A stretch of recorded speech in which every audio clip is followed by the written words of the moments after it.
Hello and welcome to today's episode of the Work at Home Rockstar podcast. Excited to be rocking out today with the creative director of Awareness Strategies Inc. And what she does is she helps business owners with done-for-you Infusionsoft marketing projects, and that helps you to increase your profits and revenue. So excited to be rocking out today with Michelle Nedelec. Michelle, you ready to rock? I'm ready to rock and roll. Thanks for having me. Excited to be here. Me too. This is going to be cool. So we always start off on a good note. So tell me a story of success in your business that we can be inspired by. Awesome. So one of my favorite stories to tell is a client of mine who started out, she was doing sales for another company, fantastic, rocking it. And she decided to start her own business. She had zero email lists. She had zero social media following. She had nothing. She was starting from scratch. And, but she had the wherewithal to know that she did not want to do her tech. So she hired us to take care of the tech for her. She knew she wanted to do a 3-day event within 2 months. We said, that's pushing it, but we'll make it happen.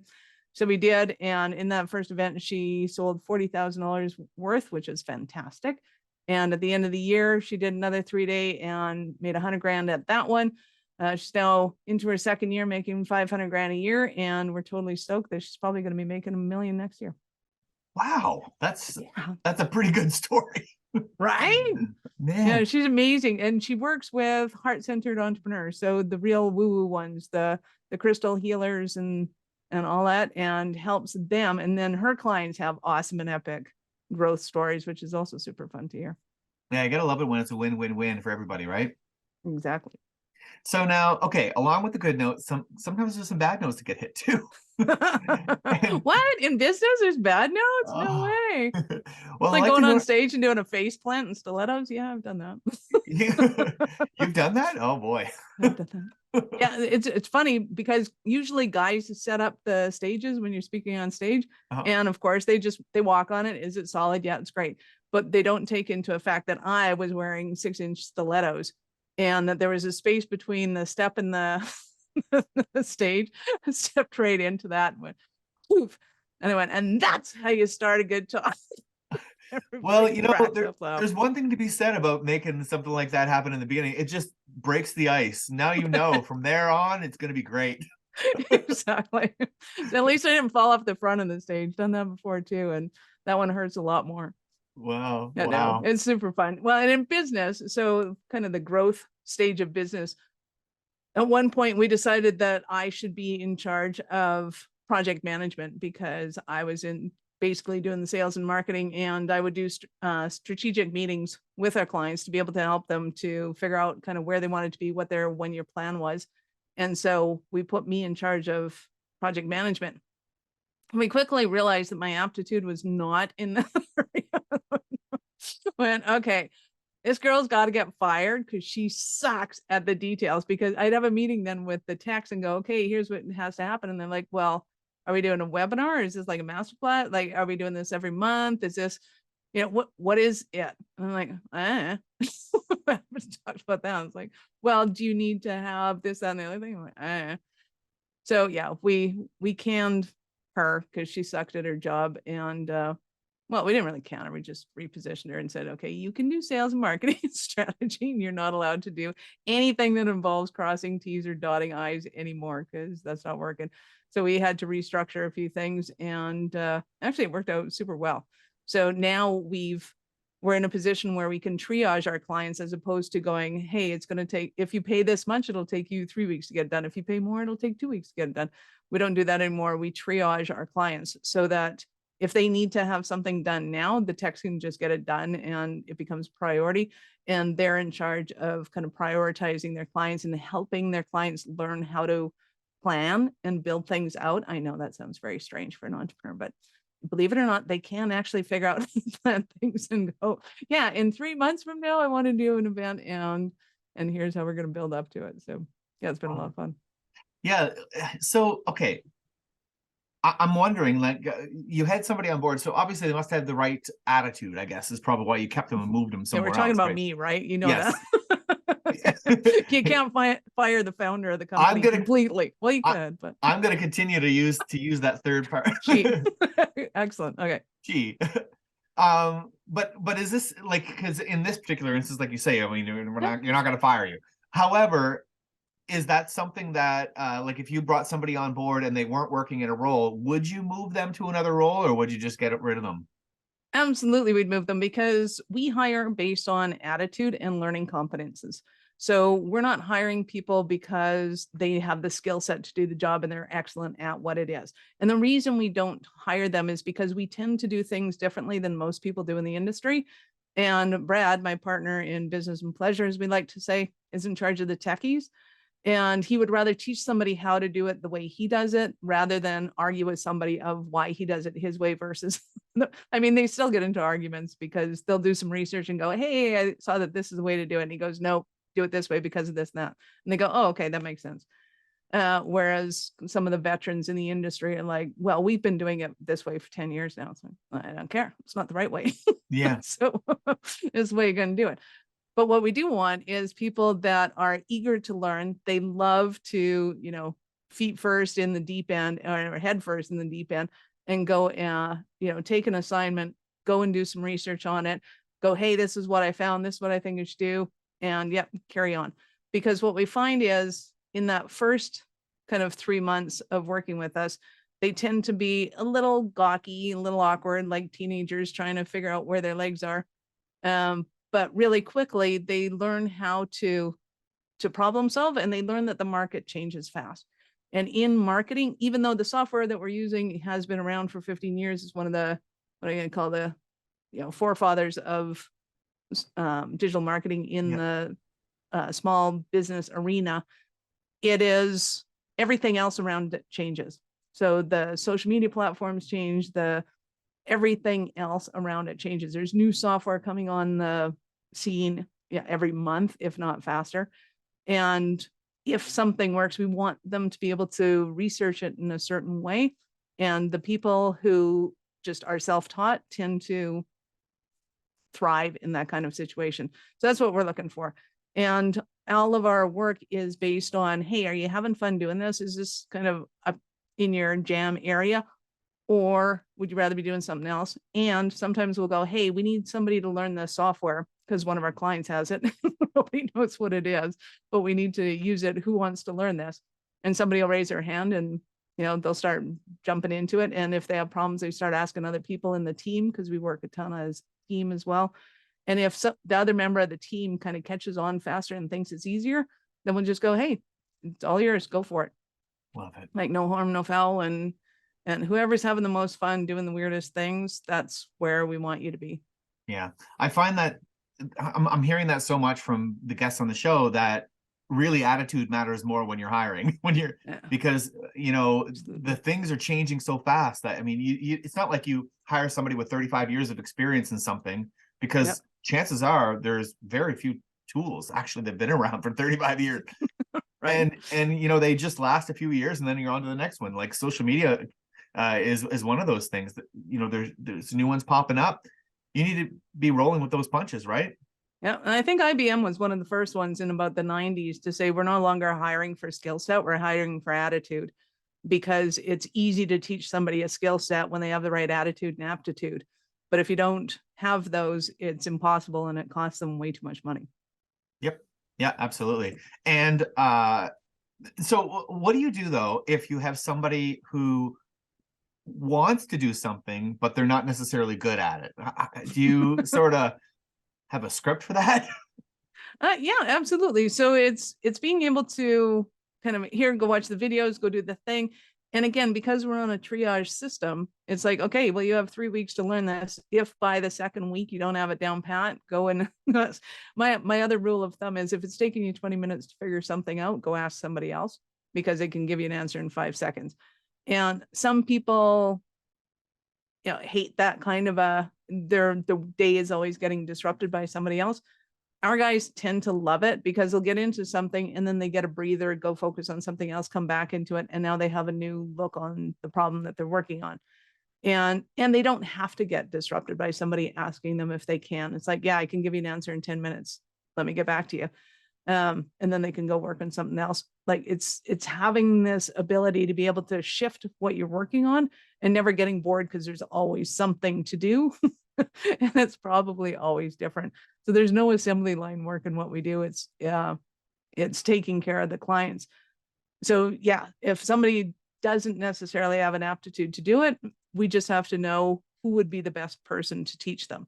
And sometimes if it's a higher level thing that nobody knows, then that goes back to Brad and he goes, okay, I have time. We're going to work on this full fledged. And then all of a sudden you have like a university degree dropped on you in 2 hours and you're like, okay, I have been schooled. This is good. Or sometimes it's just, you have the 3 weeks to go and learn and check it out. Cool. Yeah. So it sounds like you guys have a really good cohesive team, which is really cool. We do, and it's a lot of fun. And the new people like it because when they get assigned something, it's like, okay, you're going to be the specialist in this, whatever this is. So everybody's going to be coming to you looking for the answers for this. So, here's where you start, here's where you study, here's what you know. And they often find within a couple of days, people are coming and asking them for questions and they love it. It's not only can you be not experienced as something, but you still get to be the specialist in this thing compared to everybody else. And they start to realize that knowledge isn't kind of the golden ticket, so to speak. It's being able to find the answers when you need them and be able to share that with other people. So they're learning management skills. They're learning how to do research and find the answers for things. They're learning how to problem solve. They're getting their ego out of the way because nobody knows the answers to anything. Like, Yeah. do you understand what this is? It's okay to say no because, sometimes entrepreneurs, being the crazies they are, will go, hey, I want to have this thing. And they're like, I have no idea what that means. You just got to go and ask, what do you mean by that? What do you really want? How do you want us to build it out for you? And yeah. Yeah. And that's a really important skill set in tech, is to be able to say, I don't know what you mean. Hi, my name is Nedelec. I'm from Mastering Ascension, and I've been working with Tim Melanson and the Creative Crew Agency for a number of years now. Tim is my go-to guy for all things technology, and his team have helped me to really create the platform that I need that represents my brand, my message, and connects me directly to my ideal clients.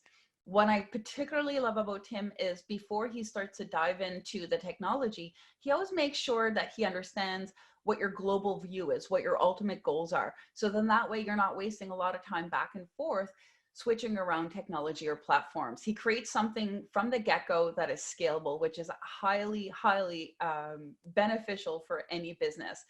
What I've experienced from Tim and his team is they're highly responsive. They are a wealth of information, and they're going to offer you the tools that you need to really make the mark that you want to make in the world. So that's my recommendation for Tim. He's awesome. You're going to love every minute. You won't regret it. Yeah, absolutely. It's the most important skill set in tech, because that's the thing, is that I've got a degree in computer science, so I definitely know tech people typically have a hard time saying I don't know. Right?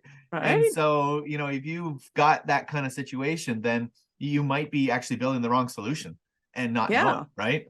Exactly. And we want to make sure that you're going down the right rabbit hole before you start diving into it. It's like, just, have that constant conversation with us and the feedback. Like, do I have this? Am I on the right track with this? And, do I ask the client? Do I ask you guys first? And like, it's an important way of kind of not only working as a team, but being able to understand kind of what the foundation of knowledge is. Where do I go to find this thing? Because sometimes you can just Google it, you get a YouTube video and life is grand. And sometimes, you got to go back to the SOPs, or it's completely new, and where do you go to? And all of this comes back to, which I love, is I have no clue how small businesses do this internally.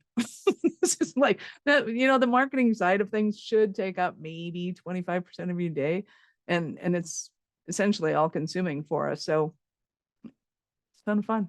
Yeah. Yeah, I hear you. So now, what about some instruments and some tools that you use in your business to get success? Like, have you got some that you can share with us?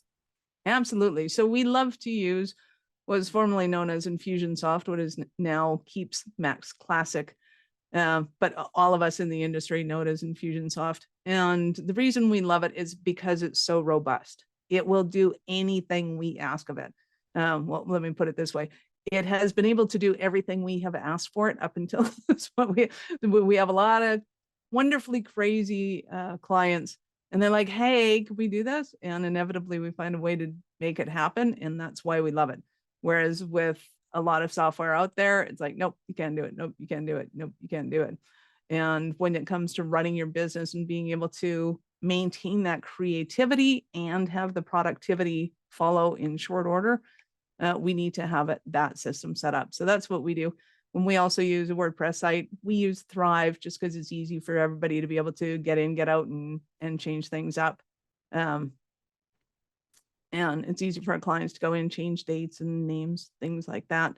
Those are the two big ones, and we can run off of that. If somebody runs a learning management software, we can almost hook into anything as long as it works with Infusionsoft or Memberium. And we're getting way too into the tech, but that's okay.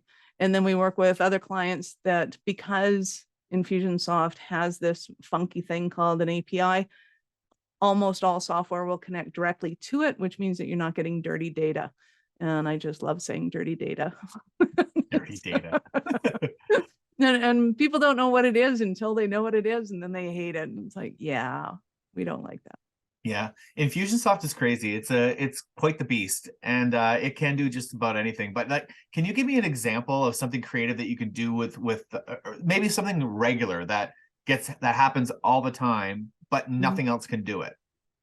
Well, one of the biggest examples I use is people who have online courses will often set up a course and they'll go, okay, I want to be able to sell this course for X. Let's call it $2,000. Oh, awesome. And then they go, oh, but can we also include that in my $10,000 package? Yeah, absolutely. You can do that. Oh, but I want to take chapter 1 and I want to use it as an opt-in. Okay. And I want to give this course free to people if they've attended this particular course. As soon as you have that level of complexity, no other software can keep up with it. It has to be Infusionsoft or potentially something like Salesforce, but that's kind of one step up. So it's being able to, when you have an idea and you go, yeah, I want to be able to have it done this way. I want my affiliates to be able to see exactly which clients of theirs have signed up and what the commissions are and how much they're going to get paid on that. Infusionsoft is still the best for the back end of affiliate marketing. So if somebody's doing intense affiliate marketing, it's still the staple. Wow. Okay. I think that's a good example because yeah, you're right. I mean, it's to make that happen some other way. I like you say, I can't think of how you would do it. Definitely, you wouldn't be able to do it simply. It would be some manual action, I would think, to do some of that stuff, right? Absolutely. And some of the software out that's really good at the sales funnel, at being able to upsell, cross-sell, and to those clients to be able to nurture them after that initial sale is in some cases almost impossible, which is super sad because that's where your profitability is. But that also leads to the trend right now in sell them hard, sell them fast. As soon as you got them in from an ad, you get them everything that you possibly got because you're never going to be able to sell them again. Like, well, yeah, it's because your software doesn't allow them to. So, but some of them we can connect in and make it work. Awesome. So let's talk a little bit about cash flow and making sure that you're making more than you're spending. So have you got any tips for business owners on how to, keep track of that? Absolutely. And a lot of it starts with backing up the bus and having a strategy for how they're going to build out their business. Because when a business starts, I always say there's basically 4 steps in business. One is you're kind of spaghetti against the wall. You're throwing stuff up there, seeing what works, seeing if anybody wants it. You have this great idea. You think the market's going to take it and run with it. And they may or may not. And they'll give you feedback and you kind of adjust accordingly. Eventually you find the thing that people are asking for and they're continually buying and you like delivering on that thing. Then you can get into what we call a growth phase. And that growth phase is that really fun part where you start to let go of all the other things and just hone in on that avatar and that product. And that becomes your signature program and you build on that. Once you've got that honed in and you've got, your pay-per-clicks are working and you've got reliable numbers, all that kind of fun stuff, you can get into the scaling phase. And the scaling phase is usually just throwing money at the problem, like buy ads because they're paying off. You put $1 in an ad, you get $2 back. Awesome. Anything better than that? Fantastic. And then once you have it kind of built out there, you can look at going into your exit strategy and selling it. And usually companies like that will end up selling to enterprise, and they'll sell for, millions of dollars, or in some cases, billions of dollars, which is really, really nice. So backing up the bus, how do you keep cash flow positive in those early years when you're trying things? And a lot of people lose their cash flow because they're tactics over strategy. It's like, oh, I heard Facebook works. Oh, I hear Google works. Oh, I hear this works. Oh, I have to do that. And unless they have a strategy that kind of hones in their cash flow so that they're only spending money on that thing that is the most profitable, that works, then all else is expenses. So first of all, we want to make sure that it makes sense for the product. And a lot of people also don't realize, they come up with a really good idea. They go, I want to do this. And they don't realize that, 27,000 people have already done something really close to that. And they have discovered that this and that and the other thing works best. And that can come down to the pricing of your products. It can come down to what software you use. It can come down to where you advertise for that thing. But you want to have somebody that has some experience in that industry that can tell you what the best practices are for that. Just like you will know, somebody goes, oh, I want a website and I want my logo plastered across the top of the page. Like, no, you don't, because that's going to cost you a lot of money. That is a decision that will cost you a lot of money. You do not want to do that. Mm-hmm. And being able to listen to somebody that's going to tell you, like, here's how you hone in on best practices first off, and then go from there. Second of all, if you can have things that run automatically, so you have opt-ins that are running automatically, you have nurture campaigns, follow-up campaigns, things that are feeding the cash machine, things that you don't have to do one-on-one personally, those will help, of course, with the cash flow. You just want to make sure that they're not deterring from your main business line, depending on what it is you do. Love it. Those are all really great examples. That's cool. So now let's just get into your guest solo then. So tell me what's exciting in your business. Awesome. Well, we're super stoked that we've recently been approved by the Canadian government to be digital adoption advisors, which means that we can help companies build out their digital adoption roadmap, which in English means the majority of companies out there aren't utilizing software to the best of the business's ability in order to be able to increase leads, sales, create raving clients, and have some predictability in that system. Technology is available right now that can help streamline that and to be able to help companies make more money and be more competitive in the industry. So we are working on bringing the roadmap to companies between particularly 1 million and 20 million is our sweet spot. But of course, anybody over 500,000 qualifies in Canada for government grants on that to be able to help subsidize the cost of the roadmap. And the BDC has a pretty funky up to $100,000 interest-free loans for up to 5 years for businesses that have completed the roadmaps. So it's kind of like you have a really intense business plan, and it's kind of a living document that you get to use for the next 5 years to be able to build your business out. Nice. So, and we do it for Americans too.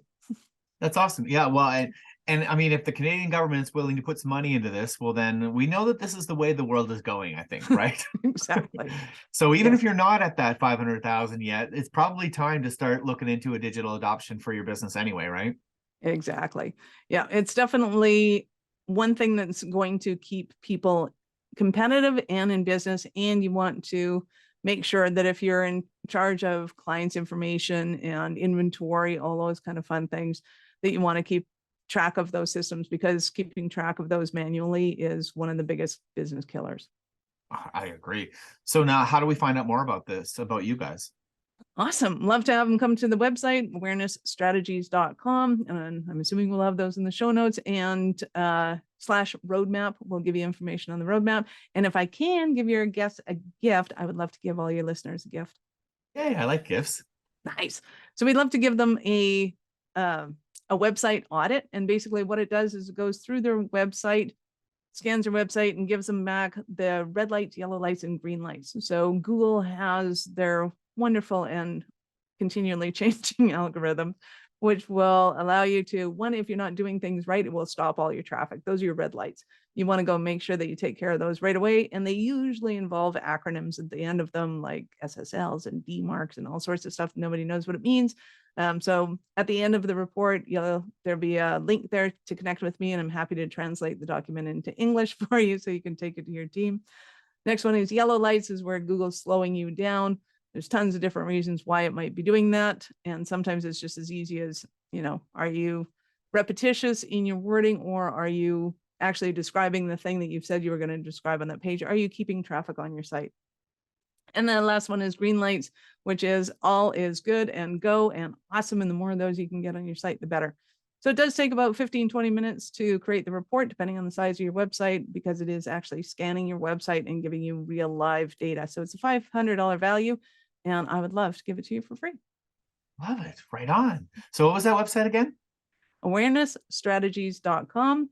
And you can get the website audit at awarenessstrategies.com/website-audit. Awesome. So much fun rocking out with you today, Michelle. This has been good. Awesome. Thank you. It's been super fun. Cool. And to the listeners, make sure you subscribe, rate, and comment. And we'll see you next time on the Work at Home Rockstar podcast.